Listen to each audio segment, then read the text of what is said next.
Continuing on with the story of my background, now I come to the point where it's basically the guest from hell. So as you can imagine, things didn't go too great. So before Jamie and his daughter moved in, I had pretty much laid out some ground rules that they would have to agree to and follow in order to stay there. The rules were simple. One, he has to keep his agreement. He's going to pay half of the rent, half of all utilities, and he's going to be paying for all of the groceries that we need, food as well as things like toilet paper, etc. He was okay with that. The other thing is, I've got things in my house that I don't want people messing with. Leave those items alone. Don't go into my room. If you're going to be using dishes, when you're done eating, rinse everything off, put it in the dishwasher. When the dishwasher gets full, I'll run it. Larger pots and pans, rinse them off when you're done, put them on the side of the sink, and I'll wash them when I can. Make sure you're taking care of all the stuff. If you're going to be using any of the appliances, make sure you're taking care of it properly. This stuff is expensive. I want to keep it well maintained. Just show respect. He's fine with that. He agrees to everything like that. You know, it's simple rules. He understands that, you know, there's certain food items like cans of Coke, things like that, that I'm going out and buying for myself. If they want their drinks, go buy their stuff. Okay. But as soon as they move in, you know, I had a queen size, it's a Coleman brand, queen sized pillow top air mattress, like one of the best you could buy. Had some really nice sheets, pillows, pillowcases, blankets, all that stuff for them. Got that all set up into the spare bedroom, and pretty much from the get-go, things aren't going too great. They're not keeping the room clean. Place is a whole pigsty. They've got their stuff thrown all over the place in the bedroom. In the dining room, he's got like a bicycle and a bunch of his crap piled up. And they are really not taking care of things. I'm finding dishes in the room. You know, you go in the kitchen, you go to make something, there's no plates. You look in the bedroom and there's a pile of plates, dishes, you know, silverware, cups, whatever, just kind of piled in the bedroom with food on it. You know, it's like, you can't be doing this, man. Their bedroom's a complete pigsty. There'd be times where, I mean, they're just jacking the power up like crazy. So in their bedroom, there were times where I would see laying on the bed is his daughter's iPad plugged in to the charger while it's playing some kid show, loud as fuck. He's got his whatever stuff in there charging and doing whatnot. The lights on, the hallway lights on, the living room lights on. They're in the living room, crashed out on the couch. Both of them have their phones in hand, watching YouTube videos, playing games, whatever, while it's plugged into charge. Dining room lights on, kitchen lights on. What the fuck? You know, if you're not in a room, turn the light off. They were pretty much increasing my power bill 3 to 4 times what it normally was. You know, I had a really nice air conditioner. Air conditioner was an expensive model. Didn't use a whole lot of energy, but they were cranking that thing on all the time. Living room would be cold as hell, and again, the cold hurts. So I've got the thermostat. I'm trying to keep the thermostat up to at least around 70, 72, so that I'm not having to deal with pain issues. Every time I would come back from a class or something, you know, come back from like a VA appointment or whatever I'm doing in town, I'd come back and the air conditioner's turned on. This is during the fucking winter time. They'd have the air conditioner on, the thermostat set down to like 66, 67, fucking cold. And I'm just like, don't mess with the damn thermostat. I'll regulate it. You know, at nighttime I can turn it down to 68 and I'll just use my big blanket. But air conditioner stays off. It's wintertime. That thing's supposed to be covered and secured and unplugged. So I got them to quit messing with that. But power was just going out of control. They're leaving messes everywhere. You know, I keep good first aid supplies. Being a former EMT, I've got an advanced med kit in the place. And I've always got nitrile gloves. Personally, I would use my nitrile gloves if I'm going to be cleaning my firearms after really extended use, because I don't want to get all that on me, but I'm not burning through them. He was going through and grabbing gloves out of the box if he wanted to wash the toilet, clean the bathroom, if he's cleaning his guns, if he's like just cleaning his car, anything. He's grabbing these gloves to use, and he's not replacing them. And these were not cheap ass gloves. These were the higher end nitrile gloves. So he's burning through supplies. He's not paying for it. You know, for toilet paper, I buy the big ass cases of the, I think it's like Charmin or whatever, the ultra rolls where they're nice and big, super soft. You get a lot of use. For me, one roll lasts for 1 week. When they moved in, they were burning through a roll a day. And then when they would go buy toilet paper, they're buying that cheap ass sandpaper shit from the dollar store. They're not buying food much. At first, he went out and spent, I think, like $170 on food, stocked the fridge for not even a week. And after that, all the food that they're buying is snack type items. You know, big bags of string cheese that his daughter can bring to class with her. But he's not buying food. He's going to work every day. This is just before Christmas time. Every single day he's coming home with another Christmas present that he's wrapping up and putting under the tree for his daughter to see. So I know he's got money. Every time they come home, they've got a bag of McDonald's with fries and half a Coke left. So I know they're going out to eat. But the end of December hits, and you know, he'd been there for a little over 2 weeks. I'm like, you know, did you get paid yet? Are you going to be able to help out? You know, I got bills going to be due here in another couple of days. He's like, no, I didn't get paid yet. I don't get paid for, you know, a couple weeks. So I'm like, okay, shit. All right, I've got a little bit of money left in my savings. So essentially every single dollar left in my savings gets burnt on paying bills, utilities, things like that. Then comes the middle of January, and it's like, all right, you've been here a month. Are you ready to leave yet? And he's like, well, I still haven't got paid for my job yet. There's been a delay, whatever. And housing still hasn't been able to find us a place yet. So I'm like, okay, we got to figure out what to do because you're not supposed to be here more than 30 days. I start talking to my VA counselor, who was also in charge of the HUD-VASH program, you know, the VA housing program. And he says, well, look, I'm not going to report it, but if anybody asks, just say he moved in January 1st, New Year's. That way he can stay till the end of January and you won't get in any trouble or anything. So I'm like, okay. So I give him till the end of January. Still making a mess, burning through all my stuff. They're not taking care of things. I'm constantly finding, you know, I go to the fridge and I see the fridge doors open a little bit and I don't know how long it's been open. I'm worried that food's going to start spoiling. So I'm always keeping a check. I'm telling them, make sure the fridge is fucking closed. Common sense stuff, you know. It's just becoming a huge nightmare. I've got a picture of what their bedroom looked like one time when I went in there. If I can find that picture, I'll put it up on the screen, but you can see, I think in the background, you can see I've still got my green screen and my studio lighting and stuff that was just kind of crammed against the back wall. But you can see the inflatable bed and just the whole room full of all their just mess shit everywhere. End of January rolls along and still no money. Come to find out, he's been working under the table because that will allow him to get his HUD and food stamps. They're clearing like $300 a month in food stamps. Where it's going, I don't know, because they're not buying groceries for the house. Find out later what he's doing is every time he gets up and getting ready to go to work, we have a convenience store at a gas station just down the street from us. And you're able to buy food items and stuff with your food stamp card at this convenience store. So he'd go in, he'd buy the cold sandwiches, chips, sodas, snacks, whatever, using his food stamp card on his way to work. And then he'd be doing the same thing. When he'd get a lunch break, he'd go to whatever gas station took food stamps, he'd buy that shit. So he's not spending any of his food stamps on food for the house for us to cook meals. He's spending it on very expensive convenience store meals.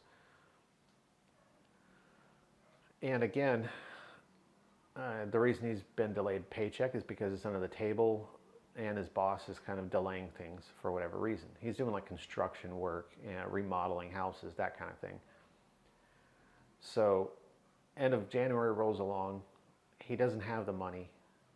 And I'm getting to the point where I'm like, okay, I've got two options. I can boot him out essentially kicking a friend to the curb with his daughter with no place to live during the winter, and he's probably not going to pay me. I'm not going to get my money, and I'm going to be out all the money that he's accrued for all of his bills and everything else. Or second option is I try and figure out a way to give him more time so they can find their place to live and he can get his paycheck from his job so that he can pay me what he owes. I was kind of on that border of I don't know if he's going to pay or not, but I felt it was worth the risk. I thought I knew the guy enough to where I could try and figure out a way for him to stay there a little bit longer just so I could get my money that he owes me and so they could get their housing situation dealt with. I've got no money. I can't pay the bills. I have no more savings left. He's got no money. So what I do is I go and I start pawning stuff. I take things, all my firearms. You know, by this point I've expended most of my ammo. I've still got a bit of ammo left, but it's cold winter time. You're not going to be able to go out to the range anyways because of the weather. The range is closed. So, okay, I'll take all my firearms, pawn all my firearms. I'm not going to class, so I've got my laptop computer. I can pawn that.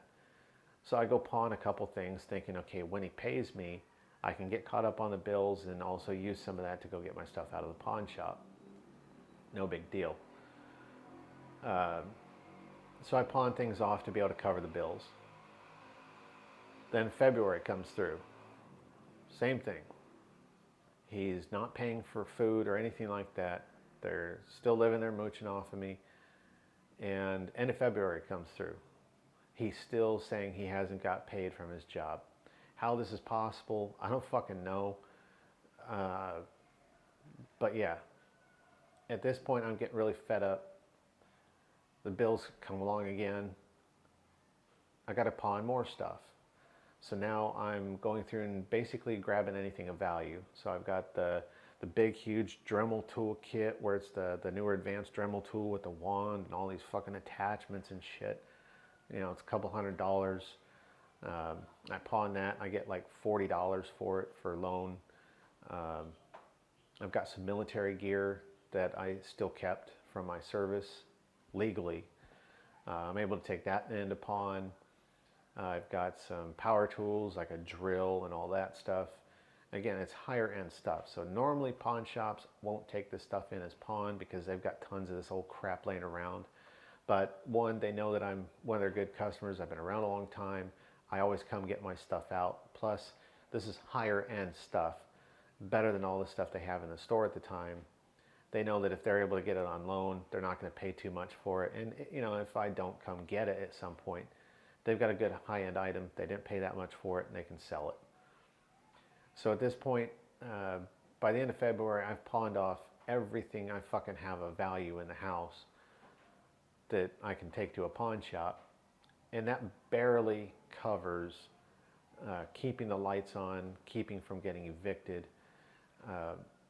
But I don't have enough to cover my car payment. I'm behind on my car payment. They're threatening repossession. So I'm getting really pissed off. I'm getting concerned.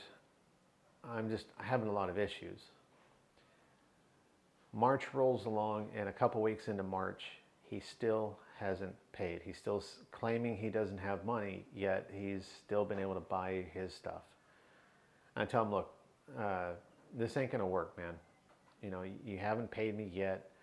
I'm getting concerned that I'm going to be removed from the HUD program. I'm going to lose all my benefits from that.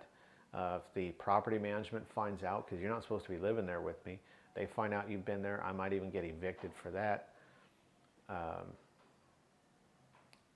You know, he's like, you know, don't worry about it. Well, a couple of days later, I actually get an eviction notice because I'm still so far behind on paying the full rent amount. And I tell him, look, you got till the end of March, and then you got to leave. You're going to have to figure something out. So he's all right. Well, all of a sudden, magically now, he starts getting hooked up with housing for a place to move into at the end of March. The end of March rolls along. He goes to move out. I'm like, look, are you going to be able to pay me anything you owe me? Because you owe me like $2,000 for your portion of all these utilities and everything like that. He's like, I can't pay you right now. All the money that I got from my job, we're going to have to use for moving into our new place, getting our furniture and stuff. I'm like, so you're screwing me over? You're not going to pay me after all this time? I've lost all my stuff. You know, I had to take everything to the pawn shop. Now I'm not going to have money to get all my stuff. I'm going to lose everything I own. He's like, sorry, bro. I can't help you right now, but I'll hook you up in a week or two. They move out. Don't hear from him again. Every once in a while, he'll send me a message, text message or something, but he doesn't have the money. So now all my stuff is now in the pawn shop. I've got no money. At the middle of March, I did a voluntary repossession on my car because I knew they're going to take it anyways, but by telling them voluntary repossession, it wouldn't look as bad. And I could kind of arrange for it so that they don't just have some sneaky dude come and jack my car in the middle of the night. I had enough time to go through my car, get all my possessions out of it, basically sanitize the car to where it was just like I got it from the dealership. Nothing extra in it. So I took care of that. They came, picked up my car. That was really depressing, having to watch my fucking Lexus get towed off like a piece of junk. And now I don't have a car to get to any of my medical appointments. I can't go for groceries. I can't do anything because I don't have a car anymore. And where I live, it's not like I can just walk or get a bus or something anywhere. But that essentially was what happened. He leaves. I'm a couple $1,000s behind on all of my bills. I'm slowly able to work things out with different places. With the power company, it was like $900 past due, but I was able to work things out with them. Energy assistance is like a government program for low income.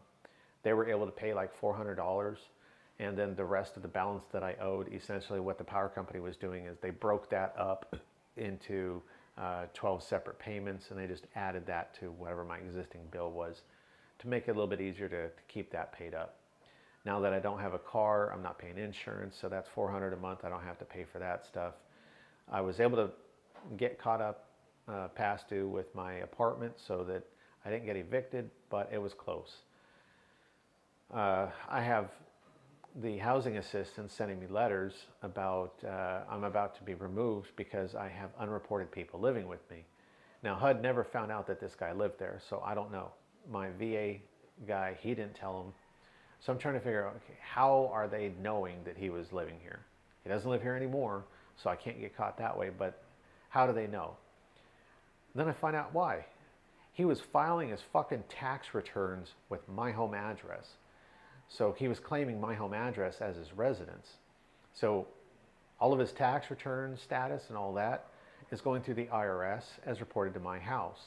Now, when you are in like HUD, they're checking your income levels, obviously, to make sure you're not making extra money that you're not reporting. So they look at your IRS records. Well, the IRS is showing that people at my address have this income that's not reported. So all that, basically I had to tell them, no, look, a friend of mine that lives here in town, he didn't have a solid place to stay, so he's living with his family. He used my address because he used to be my neighbor, and he knew that my address was a safe mailing address. He wasn't living at my house, he was just using it as a mailing address. So they're like, okay. So I didn't have to worry about that, but I essentially, yeah, because of this guy being in there, I was doing what I thought was the right thing of helping somebody out. And he turned around and pulled Blue Falcon. Now the military, that's a term that we use, basically BF. You're a buddy fucker. You just fucked over your buddy. So he gets the Blue Falcon Award. That screwed me up financially. I'm probably going to be dealing with that for the rest of my life because I drained through thousands of dollars of my savings due to this. I was constantly dealing with issues with him and everything else, the money problems. I didn't even have time to go out and figure out how to get other income because I was just dealing with all this other stuff. I'll probably in the next video describe the option that I was looking at for making some money on the side, but because he was living there with me, that option was gone. And At first I thought when he moves out, I can continue with this option, make some money on the side. But because I ended up having to take all my stuff to the pawn shop, I immediately lost that capability. And I'll explain that in the next video. But yeah, because he was there, I was hundreds of dollars, sometimes thousands behind on different utilities, rent, etc. I'd been able to work out payment arrangements with people. I didn't have enough money now to even buy food. My money, my 800 whatever a month, was barely enough to stay alive and keep the lights on and to keep everything stable. I had $0 to pay for food. Luckily in our town we have the food bank program. So each day of the week is a different location that you can go to. You fill out your information, you get in line, and you can get a box of food, like food donations. The place that I chose was a Salvation Army point. So you go in there, you wait in line, you get in line, you go through, and they take you through and you get literally just a big box of different foods, canned foods and, you know, whatever. So that was, at least, it wasn't the best food, but at least it was enough food to survive off of. Every once in a while, if I was able to find a ride into town, I might be able to get a ride to like the DAV in the morning. You know, DAV has free breakfast in the morning for the disabled veterans, so you can go in there, eat breakfast, chat with some of the other vets. So every once in a while I'll be able to go in there and get some breakfast, like sausage and eggs or, you know, whatever from them. Occasionally they might even have a food box donation that was available once a month. But like the food box donations, you're only allowed 12 per year. You get like a little card, it's got 12 things on it, and every time you come in to get a donation, they stamp the card. So you're supposed to only go in once a month, but because I was so desperate at the time, I figured I'm just going to burn through it one a week. But that's how bad things were. I also had a point where I still had to get some money to get caught up on these bills. The only option I had at the time was to sell my washer and dryer. This was a nice LG, good high-end steamer dryer and all that kind of stuff, matching set. I think I paid about $3,000 for both of them. They were still in amazing condition. They looked pretty much brand new, well-maintained, awesome appliances. I was going to try selling the set for like $1,200, maybe work down to $1,000 if I had to, because, you know, it's difficult area that I was in, people lowballing you and trying to scam you. I eventually was able to sell the set for only $850. Lost a lot of money, and that hurt, but I had money to use that $850 to cover a lot of my past due balances that I was mentioning, to be able to keep all the lights on and shit.